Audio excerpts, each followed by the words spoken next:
चुनाव प्रचार का आज अंतिम दिन। मुख्यमंत्री पुष्कर सिंह धामी शिमला में करेंगे प्रचार। भाजपा प्रत्याशी सुरेश कुमार कश्यप के पक्ष में करेंगे जनसभा।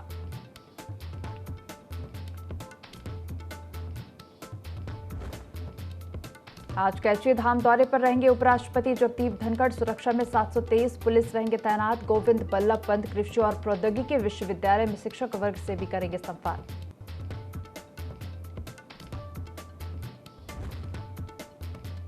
देहरादून में गर्मी ने तोड़े सारे रिकॉर्ड। अब तक के ऐतिहासिक तापमान 43 डिग्री। राज्य के अन्य मैदानी इलाकों में भी हीट वेव जैसे हालात।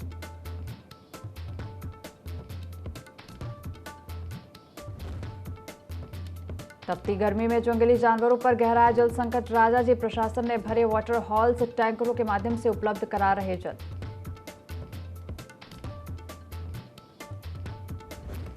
देवभूमि लाइव देख रहे हैं आप और मैं हूं आपके साथ दिव्या। बुलेटिन की शुरुआत करेंगे देहरादून से खबर के साथ। आज कैची धाम दौरे पर रहेंगे उपराष्ट्रपति जगदीप धनखड़। सुरक्षा में 723 पुलिस बल तैनात रहेंगे और गोविंद बल्लभ पंत कृषि और प्रौद्योगिकी विश्वविद्यालय में शिक्षक वर्ग से भी संवाद करेंगे। उपराष्ट्रपति के आगमन पर जिला प्रशासन ने अधिकारियों की ड्यूटी लगाई है। उपराष्ट्रपति के दौरे को लेकर सभी तैयारियां पूरी कर ली गई हैं। आज कैची धाम दौरे पर उपराष्ट्रपति जगदीप धनखड़ रहेंगे। सुरक्षा में 723 पुलिस तैनात रहेंगे। गोविंद बल्लभ पंत कृषि और प्रौद्योगिकी विश्वविद्यालय में शिक्षक वर्ग से भी संवाद करेंगे। उपराष्ट्रपति के आगमन पर जिला प्रशासन ने अधिकारियों की ड्यूटी लगाई। उपराष्ट्रपति के दौरे को लेकर सभी तैयारियां पूरी हैं।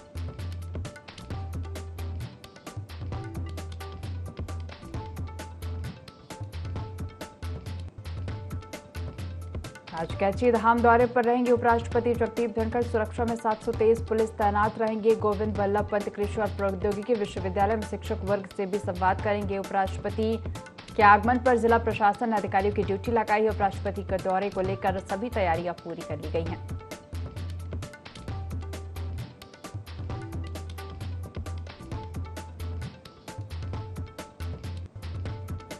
तो देहरादून से खबर आपको बता रहे हैं, जहां आज उपराष्ट्रपति जगदीप धनखड़ कैची धाम दौरे पर हैं। सुरक्षा में 723 पुलिस तैनात रहेंगे। गोविंद बल्लभ पंत कृषि और प्रौद्योगिकी विश्वविद्यालय में शिक्षक वर्ग से संवाद भी करेंगे। चलिए इसी पर ज्यादा जानकारी लेंगे। सहयोगी विनय सूद हमारे साथ लाइव जुड़ गए हैं।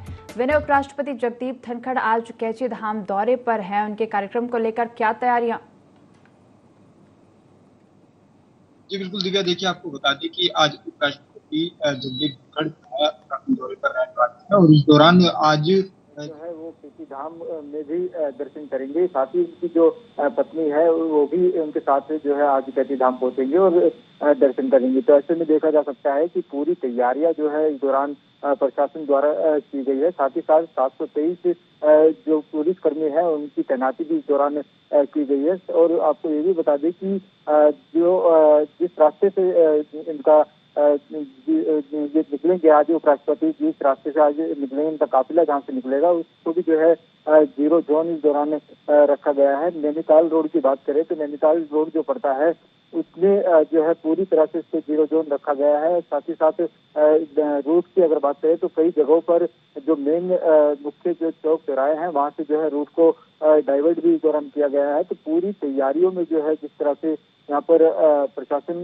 के अधिकारी भी जुटे हैं, तो इसको लेकर के कई दिनों से जो है यहाँ पर तैयारी चल रही थी और आज कैची धाम में दर्शन करने के लिए यहाँ पर उपराष्ट्रपति पहुंच चुके हैं। जी जय विनय, तो सुरक्षा व्यवस्था की अगर बात की जाए तो क्या खास सुरक्षा व्यवस्था उपराष्ट्रपति जगदीप धनखड़ के दौरे को लेकर?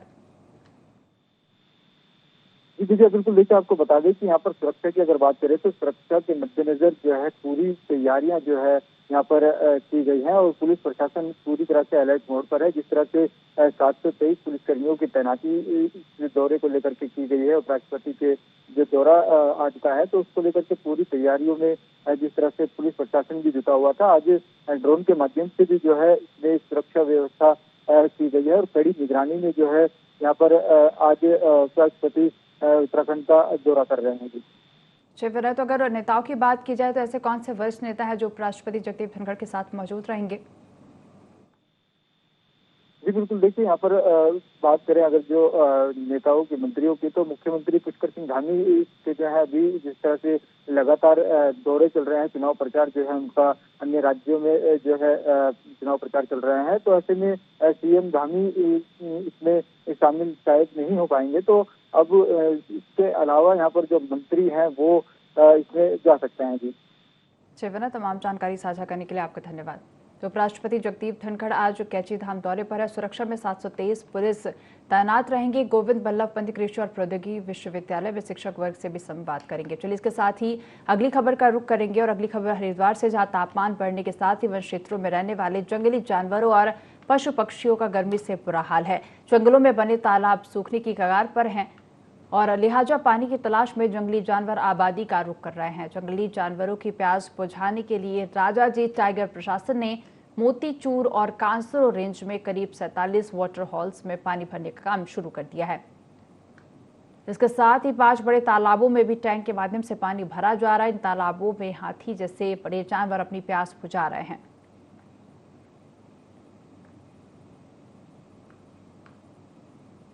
राजाजी टाइगर रिजर्व द्वारा निर्देश दिए गए हैं कि ऐसे क्षेत्रों को चिन्हित किया जाए, ऐसे वन क्षेत्रों को चिन्हित किया जाए जहां पर वन्य जीव आबादी क्षेत्रों में पानी के लिए प्रवेश करते हैं। उनको चिन्हित कर दिया गया है सभी रेंजों में। कुछ स्थानों पर कच्चे वाटर होल बनाए गए हैं जिसके लिए बाहर से पानी लाया जा रहा है। जो पुराने वाटर होल, पक्के वाटर होल हैं, उन पर निरंतर पानी उनमें डाला जा रहा है ताकि वन्य जीवों को, पशु पक्षियों को पानी मिल सके। ऐसे क्षेत्र जहां पर हमारे पुराने पानी के सोर्स हैं, जल स्रोत हैं, उनका जीर्णोद्धार किया गया है और उन स्थानों को चिन्हित कर वहां पर जलाशयों बड़े वाटर होलों का निर्माण किया गया है ताकि बड़े वन्य जीव एवं छोटे पशु पक्षी सभी को आसानी से, सुगमता से पानी उपलब्ध हो सके।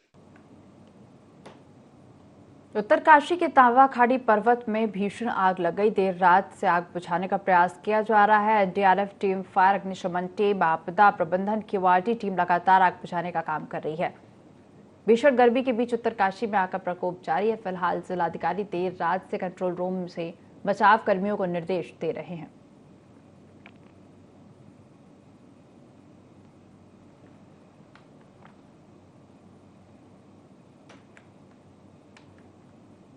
खबर उत्तरकाशी से है, जहां तावा खाड़ी पर्वत पर आग लगी है और आग बुझाने का प्रयास किया जा रहा है। एनडीआरएफ टीम, फायर अग्निशमन टीम, आपदा प्रबंधन टीम लगातार आग बुझाने का काम कर रही है। भीषण गर्मी के बीच उत्तरकाशी में आग का प्रकोप लगातार जारी है और फिलहाल जिलाधिकारी देर रात से कंट्रोल रूम से बचाव कर्मियों को निर्देश दे रहे हैं।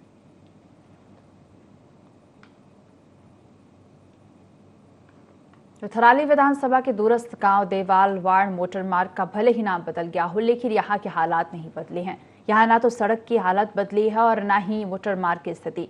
दरअसल हरिपुर के पास बने मोटर पुल पर भारी वाहनों की आवाजाही से बड़ा गड्ढा बन गया, जिसके चलते मोटर पुल पर बने ये गड्ढे दुर्घटनाओं को दावत दे रहे हैं। इसी पर देखिए हमारी ये खास रिपोर्ट। गांव में रहने वाले लोगों का कहना है कि इस मोटर पुल का निर्माण 1980 में हुआ था। ये मोटर पुल बी श्रेणी का है। पुल ज्यादा से ज्यादा 16 टन का भार उठा सकता है, लेकिन इसके बावजूद बीते कुछ समय से इस पुल पर ओवरलोड वाहनों के आने जाने का सिलसिला शुरू हो चुका है। वहीं पुल पर पानी की निकासी के लिए बनाए गए हौज मलबे से बंद पड़े हैं। इसके चलते अक्सर पुल पर पानी का जमाव होता है। ऐसे में लगातार पानी जमा होने से, रखरखाव सही नहीं होने से और भारी वाहनों की आवाजाही से मोटर पुल पर गड्ढा हो गया है, जो किसी भी दुर्घटना का सबब बन सकता है। यहाँ पे जो ये हरिपुर में पुल है 1980 का बना हुआ पुल है और ये कल शाम से ये बड़े हैवी वाहनों के द्वारा जो लोडेड वाहन जा रहे हैं उनके जाने से ये पुल जो है यहाँ पर टूट चुका है। और कितने बार जो है कि मैंने कल शाम से क्योंकि मेरा घर यहाँ पे नजदीक है, मैंने यहाँ के स्थानीय जनप्रतिनिधियों से लेकर विधायक जी तक ये बात पहुँचाई, सोशल मीडिया के माध्यम से बहुत सारे लोगों को मैंने ये बात पहुँचाई, लेकिन अभी 1 बज गया है, अभी तक विभाग की ओर से कोई रिस्पॉन्स नहीं मिल पाया। स्थानीयों ने समस्या की जानकारी लोक निर्माण विभाग को दी ताकि समय रहते समस्या का समाधान हो जाए, किसी प्रकार की कोई अनहोनी ना हो। लगभग 1 महीना हो गया है, इस पर लगातार भारी वाहन चल रहे हैं और जबकि पुल की क्षमता साफ लिखा है कि 16 टन इसकी पुल की क्षमता है, लेकिन इसमें तो मेरे ख्याल से 20 टन 22 टन के लगातार वाहन चल रहे हैं। स्थिति हो गई है। लोक निर्माण विभाग से आग्रह है, तुरंत नहीं की जाएगी, इसको बचाने की कोशिश नहीं की जाएगी तो ये बड़ी हानि होगी, जो कि सरकार के राजस्व की हानि होगी और इस क्षेत्र का यातायात पूर्ण रूप से बाधित होगा। 1980 के करीब का ये पुल है और ये सिंगल बड़े वाहनों के लिए नहीं है, बल्कि 16 टन के वाहन इसमें जा सकते हैं। तब से काफी इसकी उम्र भी हो गई है और इस बीच इसमें बहुत बड़े बड़े वाहन चले। इस बहुत बड़े क्षेत्र की लाइफलाइन है और इसको शीघ्र इस पर काम किया जाना चाहिए। विशेषकर पिंडर घाटी की सड़कें पूरी सड़कों को पुनर्गठित करने की आवश्यकता है, पुलों को पुनर्गठित करने की विशेष आवश्यकता है। फिलहाल देखना ये है कि कब तक लोक निर्माण विभाग इस पुल का जायजा खत्म कर सुधारात्मक काम शुरू करते हैं। सभी ग्राम वासियों को पुल सही होने का इंतजार है। ID24 के लिए मोहन गिरी की रिपोर्ट। लोहाघाट नगर क्षेत्र की यातायात व्यवस्था के सुधार के लिए एसपी चंपावत अजय गणपति के निर्देश पर SHO लोहाघाट अशोक कुमार के नेतृत्व में नगर के व्यापारियों, वाहन चालकों और ट्रांसपोर्ट वर्कर्स के बीच लोहाघाट थाने में बैठक आयोजित की गई और बैठक में सभी लोगों ने नगर की सड़कों पर आड़े तिरछे खड़े रहने वाले वाहनों को हटाने की मांग पुलिस से की, ताकि यातायात सुचारू रूप से चल सके। वही बैठक में वन में ट्रैफिक व्यवस्था करने पर भी चर्चा की गई और स्कूल समय में भारी वाहनों के संचालन पर रोक लगाने की भी मांग की। हम लोग ये चाह रहे हैं किसी को पर्सनल परेशानी भी ना हो। कारण ये है कि हम एक साथ अगर हम चाहें कि एकदम वन वे चालू कर दें, वो संभव नहीं है। उन पॉइंटों को चिन्हित कर उन पर लगातार अपने जो हमारे चीता हैं या होमगार्ड मिले हुए हैं, हमारे महाराज जी हैं, इनका प्रयोग कर वहाँ पर कोशिश करेंगे अधिक गाड़ियाँ बिल्कुल खड़ी ना हो। जैसे आप लोगों ने बताया 7 से 8 और 1 से 2 के बीच में लगातार पुलिस रहेगी कंटिन्यू, ताकि आपकी समस्या का समाधान भी हो जाए और हमें ज़्यादा समस्याओं का सामना न करना पड़े। सर, में लगातार अभी हमने जो है 60-70 चालान पिछले 3 दिन में कर दिए हैं। जब लगातार चालान होंगे तो ऑटोमेटिकली आदमी करना बंद कर देगा। हम पब्लिक को भी सूचित करना चाहते हैं कि रोड पर अपने वाहन ना खड़ा करें, ताकि यातायात व्यवस्था जिससे यातायात व्यवस्था बाधित होती है, अपने जो सुचारू जगह बनाई गई नगर पालिका की तरफ से वहीं पर खड़ी करें। हरिद्वार में मतगणना को निष्पक्ष और पारदर्शिता से संपन्न कराने के लिए मतगणना कार्मिकों का प्रथम रैंडमाइजेशन जिला निर्वाचन अधिकारी धीराज कब्रियाल की अध्यक्षता में किया गया, जिसमें 125 मतगणना सुपरवाइजर, 138 मतगणना सहायक और 149 माइक्रो ऑब्जर्वर की तैनाती की गई। इसी तरह पोस्टल मतगणना के लिए 52 मतगणना सुपरवाइजर, 104 मतगणना सहायक और 52 माइक्रो ऑब्जर्वर की तैनाती की गई है। और जिला निर्वाचन अधिकारी धीराज कब्रियाल ने जानकारी देते हुए बताया कि ETPBS की प्री काउंटिंग के लिए 30 टेबल, पोस्टल बैलेट की गणना के लिए रिटर्निंग ऑफिसर टेबल सहित 41 टेबल लगाई जाएंगी।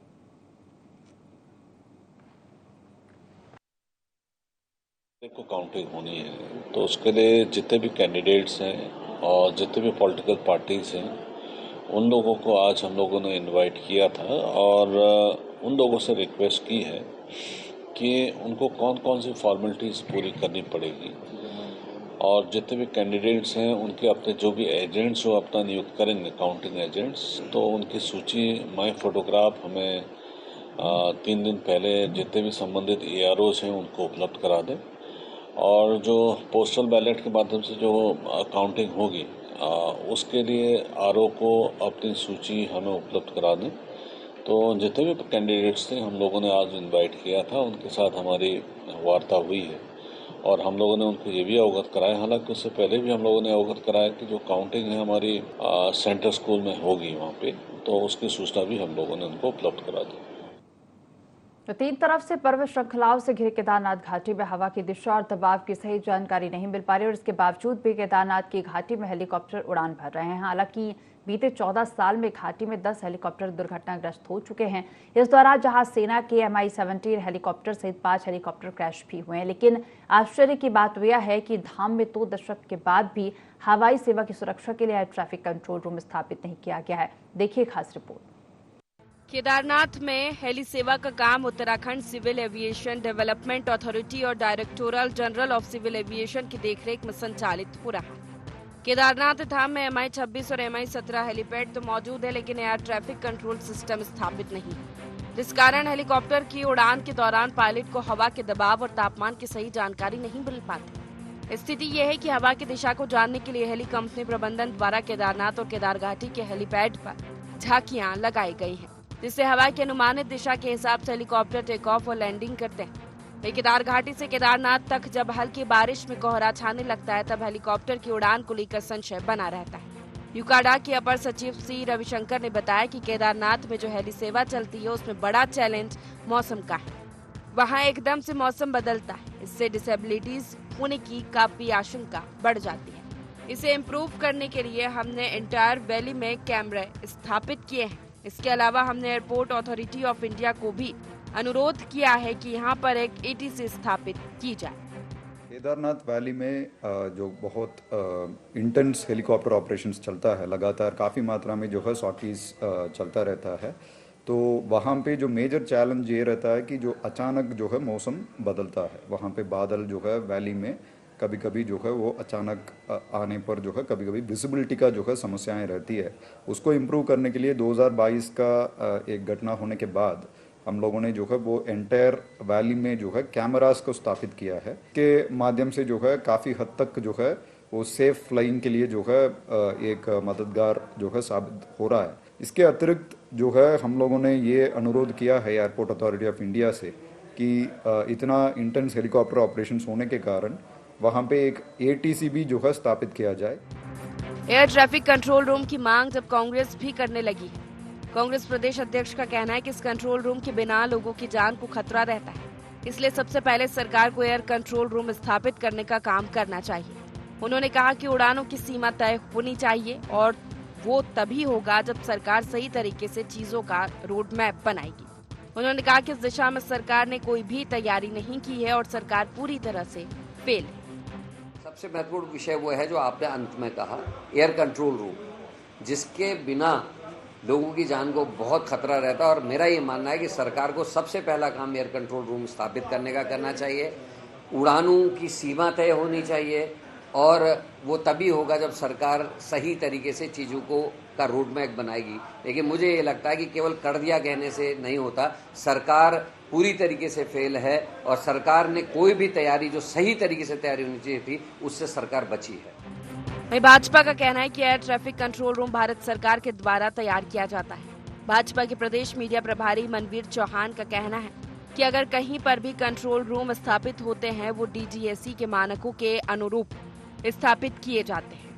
उन्होंने कहा कि उत्तराखंड में एयर कनेक्टिविटी बढ़ रही है। सरकार के द्वारा हवाई यात्रा और अन्य मुद्दों को लेकर प्रदेश के हित में जो भी हो सकता है उसको पूरा करने के लिए हमारी सरकार केंद्र से भी प्रयास कर रही है। एयर ट्रैफिक भारत सरकार के DGAC के द्वारा नियंत्रित किया जाता है। उसी के मानकों के अनुरूप कहीं पर भी जो इनके कंट्रोल रूम स्थापित होते हैं उन्हीं के मानकों के अनुरूप किए जाते हैं। और उत्तराखंड जिस प्रकार से लगातार एयर ट्रैफिक की कनेक्टिविटी वगैरह जो बढ़ रही है लगातार, तो मुझे लगता है हमारी सरकार के द्वारा लगातार, चाहे हम हवाई यात्राओं की बात करें, चाहे इस दिशा की बात करें, तो निश्चित रूप से जो प्रदेश के हित के लिए हो सकता है उसको पूरा करने के लिए हमारी सरकार केंद्र से भी प्रयास कर रही है और अपने आप स्वयं भी प्रयास कर रहे हैं। हर वर्ष चारधाम में यात्रियों की संख्या बढ़ती हुई नजर आ रही है, लेकिन इसी बीच अब हवाई सुरक्षा को लेकर भी सवाल उठने लगे हैं, जिसके लिए एयर ट्रैफिक कंट्रोल रूम बनाने की मांग विपक्ष द्वारा की जा रही है। वहीं यूकाडा भी ATC पर काम करने की बात कर रहा है।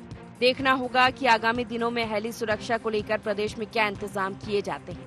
देहरादून से ID24 के लिए संवाददाता विनय सूद की रिपोर्ट। विकासनगर कोतवाली क्षेत्र अंतर्गत एक मुस्लिम हकीम पर इलाज के नाम पर हिंदू दंपति का धर्मांतरण कराए जाने का मामला सामने आया और इस पूरे मामले का खुलासा तब हुआ जब विकासनगर विधायक मन्ना चौहान ने प्रेस वार्ता कर बताया कि एक युवक ने हरिद्वार में मुकदमा दर्ज कराते हुए यह आरोप लगाया है कि विकासनगर में एक मुस्लिम हकीम मुफ्ती आदिल ने इलाज के नाम पर उसके माता पिता का धर्म परिवर्तन करा दिया है, जिसके बाद उसके पिता घर में मुस्लिम टोपी पहनकर रहते हैं और माँ भी इस्लामिक बातें करती रहती है। बता दें कि इस मामले में मुकदमा दर्ज कर हरिद्वार पुलिस समेत विकासनगर पुलिस भी आरोपी हकीम मुफ्ती की तलाश में जुटी हुई है। वहीं स्थानीय विधायक ने भी आक्रोश व्यक्त करते हुए आरोपी को सजा दिलवाने की बात कहते हुए इस पूरे मामले में शामिल लोगों के खिलाफ मोर्चा खोल दिया है। विकासनगर के एक मौलवी के बारे में, उसे मौलवी कहा जाए या हकीम कहा जाए, हकीम का शायद काम करते हैं, उनका एक बहुत ही घृणित कृत्य प्रकाश में आया। हरिद्वार में उसके विरुद्ध एक मुकदमा दर्ज हुआ है जिसमें कहा गया है कि विकासनगर में रहकर जिसने मुकदमा दर्ज करा उसने दर्ज कर लिखा है कि उसके माता पिता को इलाज के नाम पर उनका धर्मांतरण कराया गया। ये बहुत गंभीर बात है। उत्तराखंड में इस प्रकार के कृत्यों के लिए, कुकृत्यों के लिए जरा बराबर भी कोई गुंजाइश नहीं है। 0 टॉलरेंस की पॉलिसी है हमारे सरकार की। इन्हीं हरकतों के घृणित कृत्य तमाम सारे जिहाद के नाम पर।